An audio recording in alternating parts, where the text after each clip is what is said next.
నా పిల్లాడు పనికి వెళ్ళాడా, వారం అంతా వెళ్ళాడా, శనివారం తీసుకొచ్చి వారం అంతా కష్టపడిన డబ్బులు చేతికి ఇచ్చాడు అనుకుంటున్నావే తప్ప నీ కొడుకు ఏం చేస్తున్నాడో తెలుసా నీకు? వాడు ఎలా తిరుగుతున్నాడో తెలుసా? వాడు ఏం మాట్లాడుతున్నాడో తెలుసా? బయట చెవితో వినలేని నీచమైన మాటలు మాట్లాడుతున్నారండి పిల్లలు. వాడి నోట్లో నుంచి ఏమొస్తుందో వాడికి తెలియట్లేదు. ఎవరు నేర్పిస్తారు విలువలు వాళ్ళకి? అందరి చేతిలో మొబైల్ ఫోన్స్ ఉన్నాయి. ఇలాంటి పరిస్థితుల్లో దేవుని భయము ఎంతుంటే సరిపోదండి, ఎంతో కొంత ఉంటే సరిపోదండి, చాలా ఉండాలి.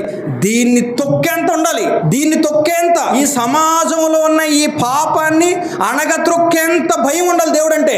అయ్య బాబోయ్, పాపము చేస్తే, తప్పు చేస్తే దేవుడు తాట తీసేస్తాడన్న భయం ఉండాలి. ఆ దేవునికి విరోధిగా నేను మారిపోతే, లోకంలో తప్పు చేస్తే దేవుడు తోలు తీసేస్తాడన్న భయం ఉండాలి. భయం లేదు, దేవుడు అంటే భయం లేదు, అమ్మ నాన్నంటే భయం లేదు, తల్లిదండ్రులు అంటే భయం లేదు, గురువు గారు అంటే భయం లేదు, ఆఖరికి నాయకులన్నా, పోలీసులు అంటే, ఒకప్పుడు పోలీసు అంటే టాయిలెట్ అండి. మాకు పోలీసు యూనిఫామ్తో రోడ్డు మీద ఒక పోలీసు ఆయన కనపడితే భయపడిపోయేవాళ్ళం మేము.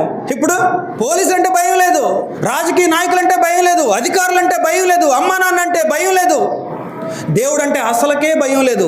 నాశనం అయిపోతుంది. దేవుని భయము లేకపోతే, చిన్ననాటి నుండి దేవుని యందలి భయభక్తుల్లో పెంచకపోతే, వాక్యాన్ని వాళ్ళ హృదయాల్లో నింపకపోతే, రేపొద్దున మన పిల్లలు కూడా మనల్ని ఇలానే తన్నుతారు.